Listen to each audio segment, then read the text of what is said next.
शांति से भी दुखों का अंत हो जाता है और शांत चित्त से मनुष्य की बुद्धि शीघ्र ही स्थिर होकर परमात्मा से युक्त हो जाती है। क्यों व्यर्थ की चिंता करते हो? किससे व्यर्थ में डरते हो? कौन तुम्हें मार सकता है? आत्मा न पैदा होती है न मरती है, हर काम का फल मिलता है। इस जीवन में कुछ खोता है न व्यर्थ होता है। विषयों का चिंतन करने से विषयों की आसक्ति होती है, आसक्ति से इच्छा उत्पन्न होती है और इच्छा से क्रोध होता है, क्रोध से सम्मोहन और अविवेक उत्पन्न होता है। संयम का प्रयत्न करते हुए ज्ञानी मनुष्य के मन को भी चंचल इंद्रियां बलपूर्वक हर लेती हैं। जिसकी इंद्रियां वश में होती हैं उसकी बुद्धि स्थिर होती है।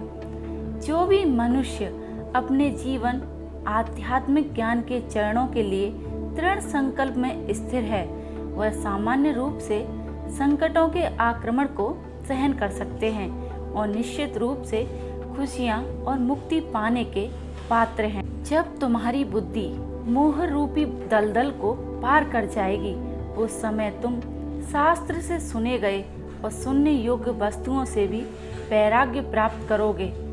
केवल कर्म करना ही मनुष्य के बस में है, कर्म फल नहीं। इसलिए तुम कर्म फल की आसक्ति में न फंसो तथा कर्म का भी त्याग न करो। तुम्हारा क्या गया जो तुम रोते हो? तुम क्या लाए थे जो तुमने खो दिया?